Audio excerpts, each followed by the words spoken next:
Hello, everybody, and welcome back to Two Mediums and a Large. I am Robbie, and I'm here with Lara and Ashley. Oh, And today we have a very special guest. We have Dusty from Spiritually Boujee Astrology, based here in Tulsa, Oklahoma. She is one of the best astrologists I've ever met. She also does tarot and a lot of other intuitive things that we'll get into as we go through the podcast. But first, Dusty, I would just like you to introduce yourself and tell us a little about you. I go by Dusty or Dustina. It's kind of a comfort thing with everybody. I started spiritually bougie astrology a couple of years ago based off of like intuition. Uh, I basically had kind of a Humpty Dumpty moment. That's the way I like to kind of explain it for a lot of people.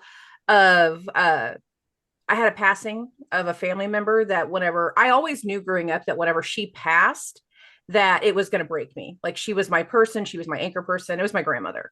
Um, and then afterwards, like when I'm putting the pieces back together, it's like I'm polishing every piece because it's like I'm realizing what doesn't fit and what does, what I had settled for, what hadn't. And that led me into kind of an awakening of sorts. Yeah. And whenever I went into that process, it quite literally, the universe led me into helping people with something that I had coveted as something that I only did for my inner circle. Only my closest of friends knew the kind of person that I was. I was very closeted about a lot of things. But then over the last few years, I started doing it publicly and I started my podcast. I do a lot of spiritual coaching. I do business coaching using astrology, medical coaching using astrology. Never actually diagnosing anything, but more along the lines of like, you need to go to the doctor and do this XYZ kind of lab kind of thing. Like there's something in this area um, to be able to start helping people. That's fantastic. I've had ratings from Dustina before. Dusty, I'll just call you Dean. I'm just kidding. I've had ratings from her before, and they really are some of the most spot on readings I've ever had. I've never really been that inept, or I am inept at trying to learn astrology because it won't settle for me. So it's great to have somebody to go to and ask questions. And if you don't mind, I have a question for you real quick before I toss it to Lara and Ashley. Mhm. Um, it really wasn't until a few years ago that I understood what the big three were Mhm. and why it was important to know those. Because at first I just thought, hey, I'm Capricorn, whatever. And then somebody said, oh no, it goes way deeper than that. So I just thought I would ask you if you would mind explaining to the viewers what are the big three and why they are important to know. So your big three would be your sun sign, your moon sign, and your rising sign. The sun sign's the easiest. It's the one that we all know. It's the sign. The sun was in the day that you were born. You know you're a Capricorn. I know that I'm a Gemini. Like there's just certain placements that show certain things. But whenever it comes to your sun sign, it's only about 5% of your natal chart. And if you're only ever focused on the sun, you are going to miss so many other elements of your personality, your emotional processing, your triggers, your healing, your karma, your trauma. Like you miss a lot of things by focusing on the one thing. The moon sign, it is your emotional side, it is your intuitive side, it's your empathic side. Whenever I talk to certain people and they're like, I have such a hard time meditating because I need to sit still. I'm like, yeah, but your moon is in Aries. You can't sit still and meditate. You need active meditation. You need to jump on a bike. You need to go for a run. Like you need to be active. You need another form of meditation. That's how you get your clarity. That's how you get your downloads. That's how you get certain things. Um, the rising sign is a little bit different because we know that the sun goes through all 12 zodiac signs every single year. That, I mean, quite literally, that's a year. Most people don't know that the moon goes through all 12 zodiac signs roughly every 28 to 29 days. That's why once a month we have a full moon or a new moon, depending on how you look at that. If you take this concept, and now this is my way to explain it, this is not the way it's written in any type of book. So this is the Dusty way. You take Okay. the concept of the planet, we're going to comply it to a clock, and it's a 24-hour clock. Instead of the sun or the moon, call it the minute hand. It's actually the horizon, but it's the minute hand. The minute hand will go through all 12 zodiac signs every single day, roughly changing signs every 1.5 to 2.5 hours. So if you have two people born on the exact same day in the exact same hospital, but they're 2, 5, or 10 hours apart, the ascendant is going to be in a different zodiac sign. And then their energy, their karma, the way transits will start to impact them will be different from the person that was born 5 hours earlier. Okay. Wow. You're blowing my That's really mind right interesting. now. Like for real. That's really interesting. That is so So, interesting. so I guess that's really why it's so important that when you ask for birth dates, you need the time so you can get Yeah, exactly. you an astrologer loves time. Just tell me whatever time it I is. have a funny story for you. Um, I don't know, I think it's funny. So both my children, they're born on different days, different months, but they both were born at 1:43, one 1:43 in the morning and one 1:43 in the afternoon. And I remember the doctors were like, that's really weird. Like both your kids at exactly 1:43. Um, so I don't know if that has like any weird kind of Well, maybe we put it together. That kind of comes into like an eight in numerology, but without knowing the rest of what we're talking yeah, about in yeah. regards to their place of birth, their date of birth, and all that. Sometimes you do have small coincidences. I had an old boss that he had his daughters born exactly 5 years apart on the exact same day. Wow, Oh, wait. that's And really it was Yeah. interesting. Christmas Eve. So it's like they hate their birthdays. Oh yeah, mine's the day after You Christmas, so I can totally get relate, that. yeah. I totally get that. Did Ashley, Lara, did either one of you have any questions? First, I just think that, what you do is so incredibly cool. Like, just you blew my mind. And there was this situation that I had back, I think this is like 15 years ago, where I literally followed every astrology, like how you do like the daily horoscopes. Mhm. I followed that for like a month. And it led me right into the life that I'm living now. Like I followed it to the T and it led me right into this moment. So I don't know. I don't know why I gave it so much weight at the time. I guess I was just like, I was searching, and to me, it made sense. And I'm happy I followed it because I ended up in a life that I love. But I just thought that like astrology is such a big part of people's lives. Like everybody wants to know about astrology. Everybody, dabbles in it one way or another, whether they're interested in reading it or they read their horoscopes. So I just think that like having you on today's episode is such a gift for the viewers. But with that said, I do have some questions for you. So I Can I guess make my a statement first, before you ask your first question? huh? Can I make a statement real quick before you ask your first Yeah, of question? course. Okay, because you just said the horoscope thing. Most people also read their horoscopes from their sun sign, and then they'll be like, well, this didn't make any sense at all. That I don't feel this way. This is and that's because most people don't realize their horoscopes are actually written for their rising sign. The rising sign indicates like where a chart starts, how the energy is impacting them in the transit. So it's funny you said the horoscope part. Oh, Sometime I'll have to like look at what your chart is I've seen Robbie's chart, but I haven't seen your guys's chart. So there, it's funny because if you had such a small window there, it could have been an activation based off of a small retrograde that was only for a certain period of time to help you with like a shift or transition. And I know we're going to talk about retrogrades here in just a minute. Um, but it's funny because whenever you talk about reading the horoscopes, if you're only reading from your sun sign, it's most likely going to be very objective or even incorrect, depending on where your actual chart starts. I was actually so going to I say got that this because I this used book to gifted read. to me. So maybe I'm gonna start looking into what you're talking about. It's such a big book. I'm like, I don't even know how I'm ever gonna find the time to read it, but I'll let you know What how were you that saying, goes. Ashley? I was just going to say, like, I don't know, I used to read my horoscope back in the day and I always felt like it never aligned. So that's probably why, is what you just said. Yeah, that's because you had just said the horoscope thing, is I wanted to go ahead and just add that line in because it felt like an easy time to like plug that in. Most people don't realize that.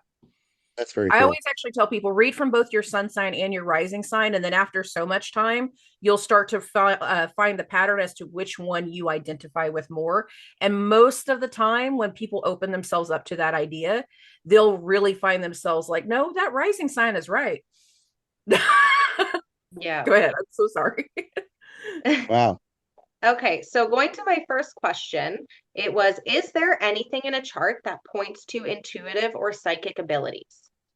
Water placements, most of all. I'm not saying other signs can't. I'm saying that they get it in different ways. Um, People that have water placements, they tend to be the most empathic because they can feel that flow of the emotional energy that's coming through the room. Um, One of the easiest ones is going to be if your moon is in a water sign. So that would be Cancer, Pisces, or Scorpio. You can literally feel that vibration, and you'll walk into a room and you can see like that drain of energy, like that flow of how somebody's emotions are pouring through them.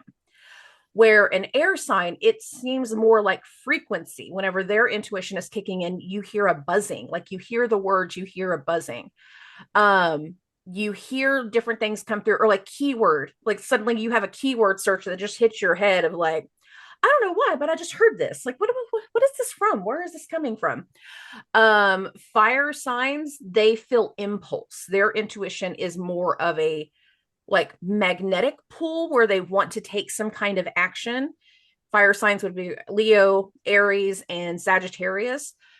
Leo is kind of different though, because sometimes they're just being themselves, and what will happen because Leo is associated with the sun, it's like moths to flame. I want to feel you. Like Yeah. theirs is kind of a little bit different with the way the draw is, but their way they get their downloads, the way that their intuition would work would be very, very different than like a Capricorn placement, one that actually like needs to be productive in some way. If I'm not feeling productive, then I'm not feeling centered, and I'm not feeling in alignment, and I'm not getting the clarity, the downloads, the vibration, the direction of whatever I need to focus on at that time. Yeah, That is sure. so interesting. And the way you were describing that about, the water signs and the earth signs, and, I can totally, I'm a Pisces and everything I do is very emotional. Okay. And that's exactly how I pick up my information. And then I find so many people that are doing this work. They're like, oh, well, I'm not receiving the information the same way you're receiving it. And now this makes sense because And we this is are.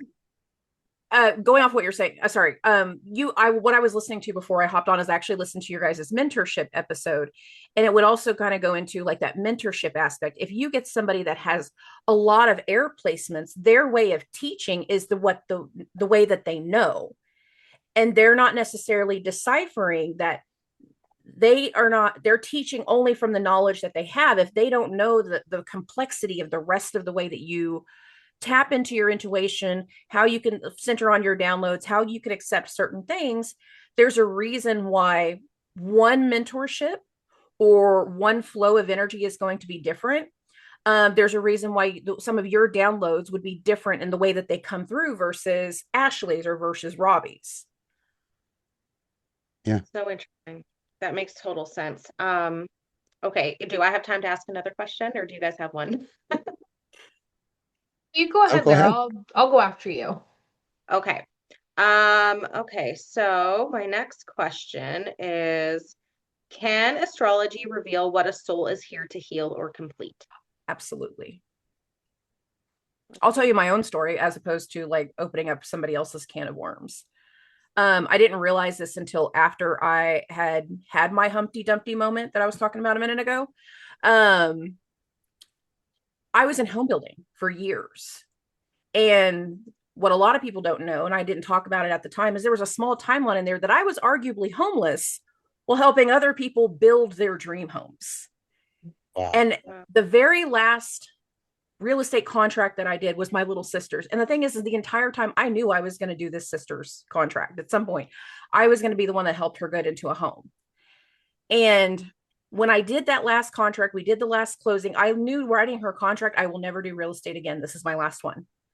Literally, like right as her closing hit, I went and talked to my friend, but also my brokers. Like every time I'm showing a house, I feel like I am cheating on my astrology clients, because literally I'll be showing houses and my phone's going ding, ding, ding, ding. My first year in astrology, I had spoke to another astrologer, and they were like, well, if you, in your first year, if you can average like 3 to 5 appointments in a week, you're having a really successful year. And I'm like, I'm averaging 8 to 10 a week in my first few months.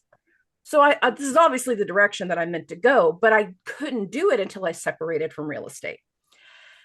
And during certain transits, I like to set aside time to just meditate and let some clarity come through. And in one particular time frame, I was able to tap into a last life, and I realized that I had healed something that went to a prior life.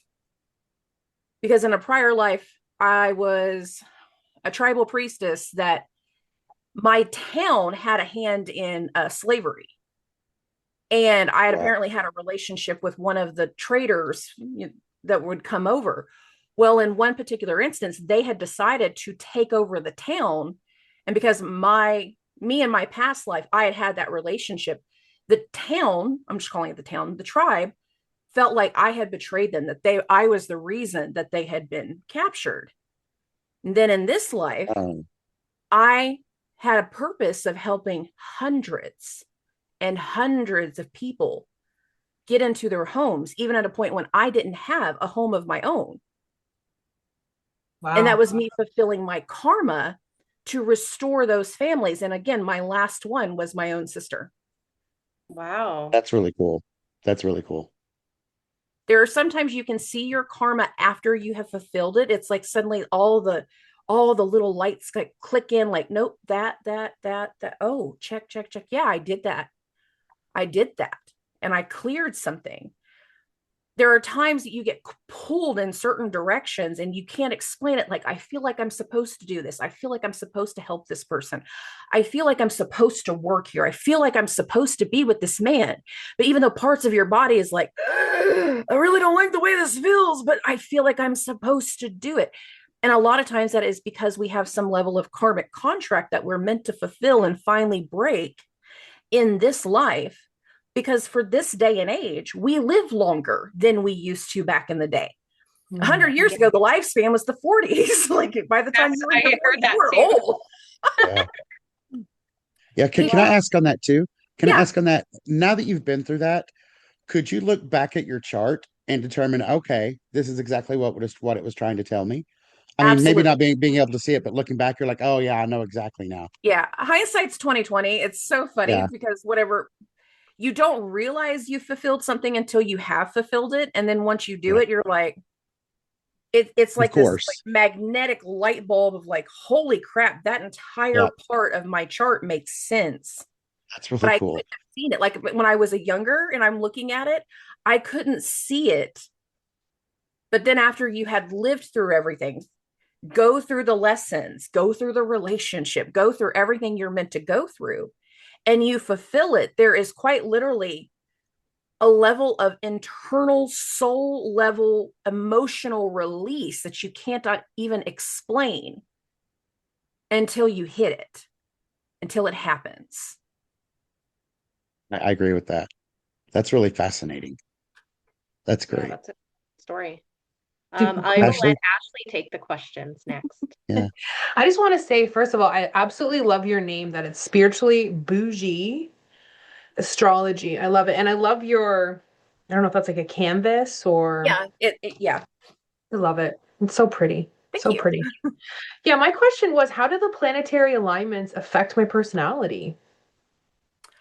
Are you saying that in like the transit sense of like if comparing like today's energy versus like your birth chart? Like how are you? I would say like today's energy. It's funny, today is actually a really intense energy for a lot of people because today is the Mars Pluto conjunction. And the name of my episode for this week's energetic forecast is like, one, it was a carryover from prior energies up until this point, but I literally like results vary. That's the way I described it. It's like for some people, there is an action or a reaction that's meant to come through in this week's energy based off of all of the recent things that have come through in January. Um, I don't specialize in numerology, but I do pay attention to certain patterns whenever it came to the month of January for 2026. So 2026 is a 1 year, 2 + 2 + 6 is 10, 1 + 0 is 1. It's a 1 year. January, of course, is a 1 month. So this is like new and new.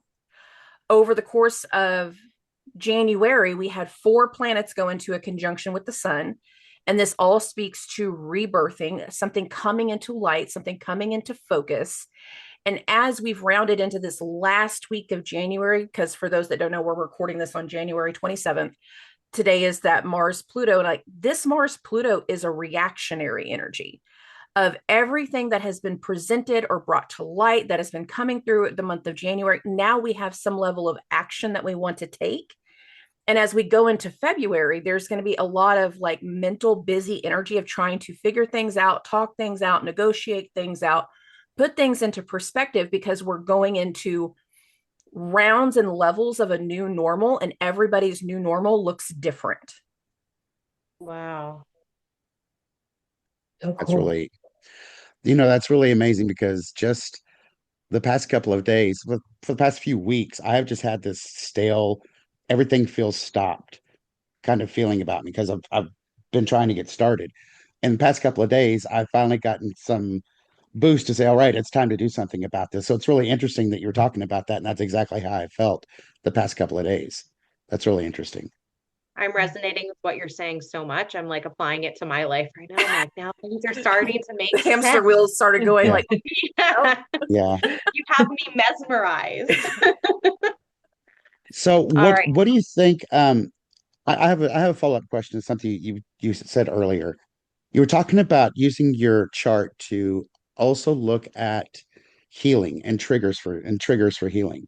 I mean, how deep does that go? Does that I guess what I'm trying to say is being an energy worker myself and working with healing, I know how great I feel when I'm able to help people point out what it is that needs worked on and they do it. mhm. How are you able to help people understand better where they need to focus on in that arena? So there's certain elements that come through based off the natal chart itself. I don't always just focus on the natal chart, because you can read a natal chart, just a basic concept of like you have Venus in the fourth house, and the fourth house would be home life, family, roots, ancestry, mothers, matrons. And in a basic synopsis, looking at Venus in the fourth house would be like, oh, you had a happy home. But that doesn't always apply, because later on in certain transits coming through that fourth house, if there was an outer planet that came into that energy, then it could have set a new long-term dynamic that nobody could put into words. But it was like there was total insecurity, or things felt unreal for some reason. It felt so real. Like there was an illusion, or there was a lie that encompassed the entire family for so long. And with that outer planet, that would be like Pluto or Neptune, depending on if we were talking about the lie versus something not being clear. Later on in life, there might be a shorter retrograde, like a Mercury retrograde or a Mars retrograde. Excuse me for just a second. I'm so sorry. Sorry. Um, there could have been something that came through and completely disrupted the family, but you wouldn't have seen it in the natal chart. You would have had to have known the transits that would have been happening 1995. Like there would have been something during a very specific time. So a lot of times whenever I sit down with people, whether we're talking about their personal chart or their business chart, their health chart, whatever they're trying to deal with at that time, I will give them like, here's your green light for X amount of time. But then when we get to these certain points, you need to understand we're starting to get into some hairy territory, because it's going to have tests that come with it. Like there will be extra layers to it. So I can look, you can see it backwards if you know the transits backwards. There's a lot of times people will say, yeah, I had this one time whenever I was 10. I'm like, yeah, well, there was a retrograde in this area of your chart. um, and I'll segue here in a second into what like retrogrades actually do. But then there's other times they were like, it felt like I had the picture perfect family for like 10 years. And then right as Neptune was leaving my fourth house, I realized, oh, my dad was cheating on my mom the entire time he had a mistress, and everything in my life was a lie. And it completely Wow. reshaped them. If you don't pay attention to the transits, you can miss something whenever it comes to what people experience in their life and what shapes them. Wow. I feel like I'm like, okay, like I said, I was applying this to my life and this makes so much sense. I'm like, how did I ever go this long without actually knowing how in depth astrology can go? It's absolutely incredible to hear how much you know about this and how much it actually applies to our life. Like, sometimes I try to like stop and think that like our life really does have a map. I know we like think about it on the scale of like, you know, we came to this earth and we had a plan for how our lives are going to go and what we were going to learn, but like how everything literally affects how our life is. Like you say, like, you know, at this time Neptune was moving out, and then it's so divinely like put together. It's crazy. Like I can barely fathom what's happening right now. It's once you know something, it really becomes a can of worms. And whenever it comes to astrology, astrology is older than most religions. If you Yeah. go back to like Mesoamerica, if you think back to the Greco-Roman times, they all had their own form of astrology. The most intact form of astrology that has maintained through all the centuries would be Vedic astrology, because that's more based out of India, and they have done a better job of being able to preserve theirs. But astrology has been around for centuries, regardless of the history. You see all these different people in areas of the world, and they used astrology as a way to be able to know when to do certain crop harvests, which that can work well, and that can be kind of hit and miss, but also when to know when expect different changes with their world leaders, or whenever they're expecting different types of war or something like that. A lot of times it can come through in the astrology. Even certain tribes in Native America, this isn't something that most people know, they also paid attention. I know the Navajo, they actually thought a retrograde planet was a different planet. So if they could notice that one star was moving backwards in the sky, they actually thought it was a different planet. So they had a different count of their planets than what we do, because they didn't put two and two together, but they still had a following of paying attention to full moons, to eclipses, to whenever certain planets were actually moving to the visible eye. They paid attention to those things too. Interesting. Lara, I know Yeah. you had a question about retrogrades. Did you want to ask that? I was thinking actually more about the full moon because as we've talked about in previous episodes, the full moons, they really affect me. Now I know they affect lots of people. From my experience, I noticed that when the full moon is approaching, I end up getting like this really intense energy. I get really tired. I feel really like discombobulated, and I can't sleep at night. Okay. And it's all until the night of the full moon. And then all of a sudden, all that feeling is gone. So I guess I'm just wondering like how the full moon affects like, you know, just people and like intuitive people, how it may differ, what we may experience symptomatically to help people understand that sort of pattern, right? That we're trying to all figure out. So whenever we go into the buildups of full moon, like it's think of the concept of anticipation, like of going up a roller coaster, so to speak. We Yeah. know we're going up a small trek, but we just kind of fill up with that anticipation. We know we're coming to a peak. We know we're about to go over something. And then we have that moment right at the top of a roller coaster where you can see down. Well, that feels like the peak of a full moon. Like you have just this one moment of pause before you go down. Now, not every down is going to feel like the roller coaster. It's more in that build up. We can feel in our emotions, because the moon rules our emotions, when there is a buildup in energy. Now, full moons usually go one of two major ways. It's not always this way, but this tends to be like the rule of thumb that I tend to follow. Full moons either bring completions because we do reach that peak period of something, or they reach a level up. We realize that in some way we are completing, but we're not completing in the sense of like, screw you, I'm done, I'm never going to do this again. It's more along the lines of like, okay, I've wrapped up something to a point that now I can take it to the next level. I'm feeling this buildup of anticipation that I want to propose and I want to take the relationship to the next level. I'm feeling myself put something together for my business for the future.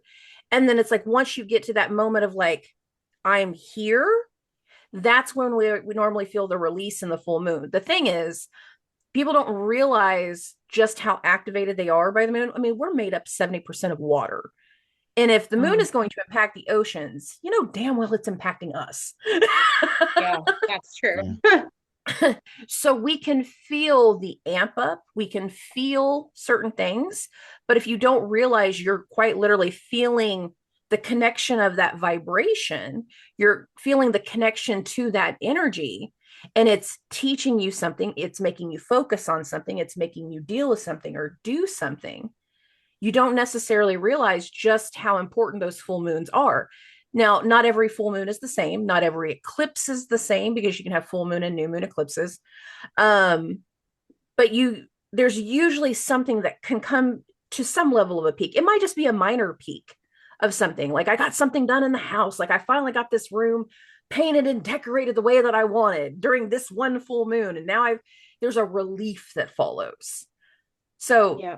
some full moons are much bigger in our lives. It kind of depends on what house it falls in. And, in astrology, there are 12 zodiac signs and there are 12 houses.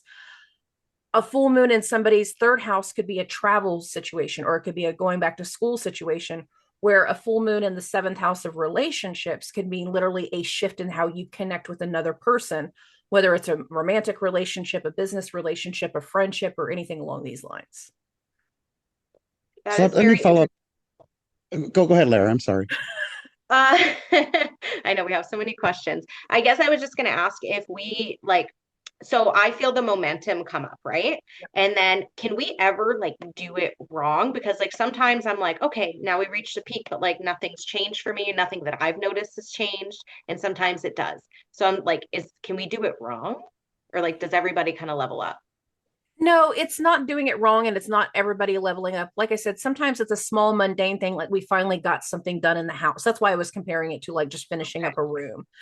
For some Yes. people, it could be something really big. For some people, it could be, again, that decision to go back to school or go in some other kind of direction. Yeah. This week on February 1st, we're going to have a full moon in Leo. Well, Leo is ruled by the sun, so there's going to be elements towards like people's confidence. Um, Both Robbie and I, are you fine if I say this next part with our Yeah, charts? yeah, Okay, go ahead. we're both Scorpio risings. That was one of the things we vibed on. Well, Leo is our 10th house of career and our goals for the future and our public image. So the way this particular full moon would impact us would be an outlet towards future direction or next steps in a direction. But the way that full moon can impact you or Ashley could be very, very different because it's in a different house for you. Okay. So it's very unique to the person and their situations and where they, Yes. okay. Go ahead, Robbie. Sorry. I mean, it was kind of, you kind of talked about it a bit there, but my question was like you talked about, it depends on what house it falls in. And Mhm. this one is Leo. So if somebody were want to know, well, what does that mean? What they would do would look at where Leo is in their chart and base Yeah. that on where that house is. Is that how they would figure that out? Yeah, so I read from a whole sign system. So I look at it as whatever zodiac sign your ascendant falls in, I call that entire zodiac sign your first house. And then every numerical house that would follow would be the next zodiac sign. So some people's ascendant will start at 22 degrees, and that in a different form of astrology reading known as Placidus, they would say that that 22-degree mark is the start of the house, and they would kind of like not pay attention to the buildup all the way to that point. And what I have found is whenever I read based off of transits, Placidus doesn't work the same way. Whole house will actually give you a better idea. So this is like comparing with the astrology. If we did it like a game system, I read it from an Xbox where somebody else will read it from a PlayStation. Like, this is what I'm saying for people that don't know what I'm saying. Okay. Putting it in something super mundane. Like, I have a different Right. gaming system. Yeah, yeah. Um, Whenever it comes to the whole house system, the next house for you and I, just because I've already said our chart, so I'm going to use this as the example. For Scorpio rising, our next house, so our second house would be Sagittarius. Our third house would be Capricorn. But Ashley, what is your rising sign? Can I ask that? I don't know. I want to say Well, okay, never Aries, mind. maybe Aries. Okay, so this particular full moon in Aries from an Aries rising, I'm sorry, full moon in Leo from an Aries rising perspective, if we're in fact talking about Aries rising, would be in their fifth house. So that would be love, luck, joy, romance, happiness, children, childlike behavior. It's a playful energy. So an Aries rising in this particular full moon might be feeling themselves just quite literally. I want to go out, I want to socialize, I want to have fun. And that's the peak of what they need to do. And it's more mundane for them. Where again, from Robbie and I's perspective, it's that 10th house of career and a goal and a direction that's more.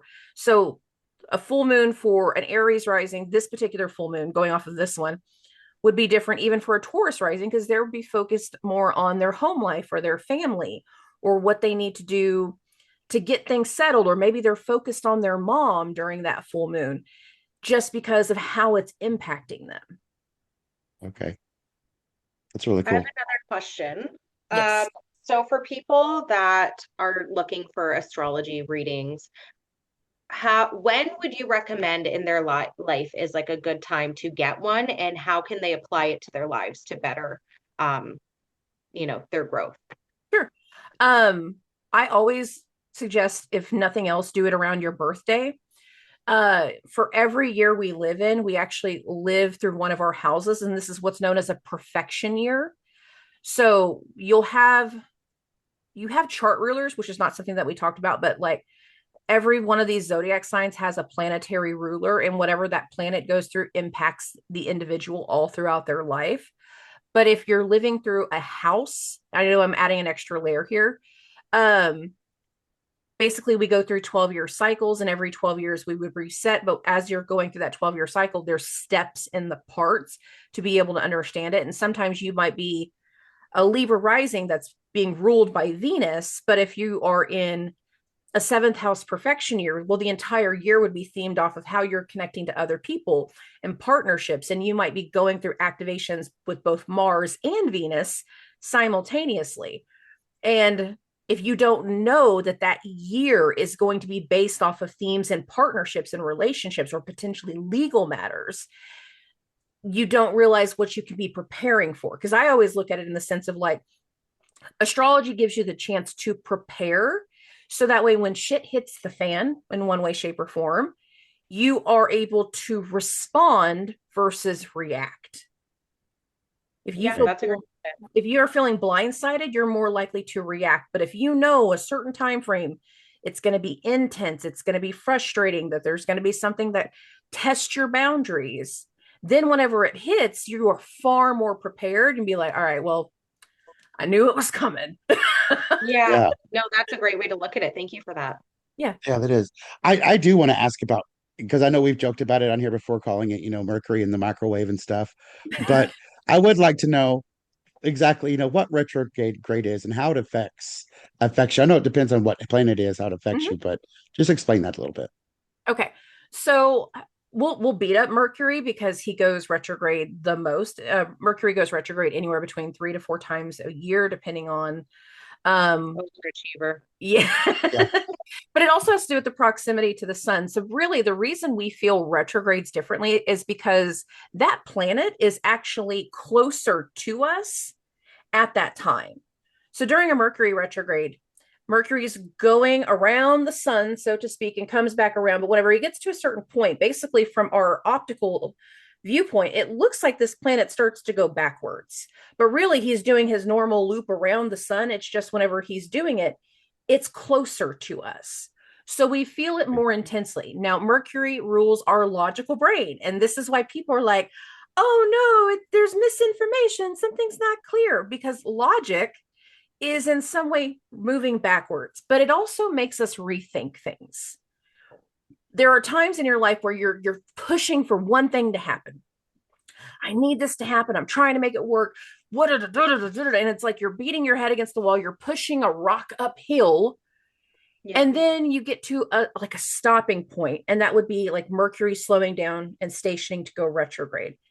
And that retrograde flipping around, so to speak, air quotations on that, and starting to move backwards is forcing you to rethink what you've been pushing uphill and whether this rock has been worth the push. And when he goes back to what would be called a point of shadow, so I like flat numbers. Mercury retrogrades usually last about 10 degrees. So when, let's say Mercury passes like 5 degrees of Pisces, the next Mercury retrograde will be in Pisces, but it's not 5 degrees, but I'm just going to say that. It goes all the way to 15, turns retrograde, and then comes back to the 5. Well, the thing that started to happen right after Mercury passed this 5 degree mark, it was starting to show you the area of change, what we were trying to push for change. And then whenever he goes retrograde, it creates upheaval. It gives you a different perspective. Gives you the chance to do everything that is a rethink, revise, revisit, review, replan, redo, repurpose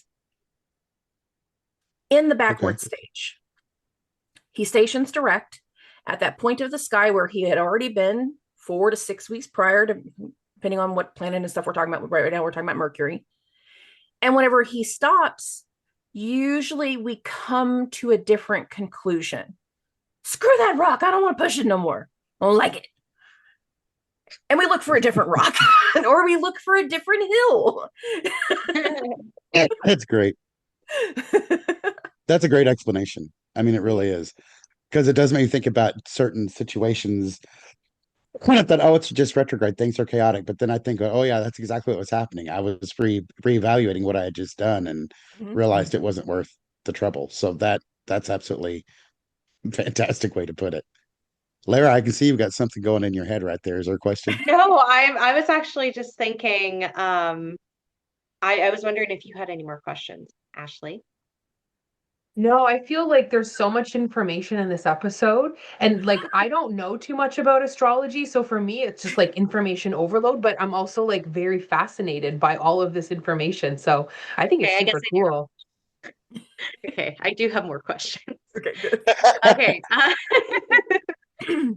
Do you believe astrology reflects the soul's intentions before incarnation? Did I ask this already? We were kind of talking about like the questions before we started. Um, so kind of going back to what I was doing, what I was saying with my own story about when I realized I released karma. Um, there are certain placements in my chart that speak to a heavier karma literally since the day I was born. And this is something that I had to work through. It was working through different forms of responsibility. It was working through different forms of trauma. And what I say next is not going to be popular with a lot of people, but honestly, it is the truth. And that is the good, the bad, and the ugly of our entire life shapes us into the individual that we choose to be. And the key thing there is choice. We can take certain traumas of our life and we can take it to a negative place, and then we choose to repeat certain patterns. If you take the crap that has happened to you and transmute it into personal power, then later on, when a repeat of certain patterns happen, we have a different way of being able to address it. We don't allow it to trigger us. We don't allow it to control us the same way. But we have the initial energies that speak to tests from the beginning. How heavy that test is, how light that test is, it's different for everybody. Everybody's chart is different. Okay. Amen. Amen. Let me just say, I don't think that what you said is as controversial for us than you think it is, because I agree too that it's a choice. You can take your traumas from a young age and turn them into something great. And it's kind of like we were talking about in our ancestral curse episode we had, right? You can take all those things that have gone down to your family and repeat those patterns, or you can change them and make your life different. So I agree with you, Dusty, when you say that. Those are I great points. refer to it kind of like as a choose your rather than lessons. It's like a choose your own adventure novel, right? Where you get to this point and you're like, I can choose this option, which was the same way I chose last time, and begin this chapter again, or I can make a different decision and move to a different chapter. And so I absolutely agree with you on choice there. Lara, do you have any other questions? I'm all out of questions. You were absolutely amazing, and I can't wait to get in touch with you and we can talk about other things. But it was honestly a pleasure to have you on the podcast today. I really enjoyed it. Was. So can you tell everybody how can they get in contact with you if they would like to schedule readings with you?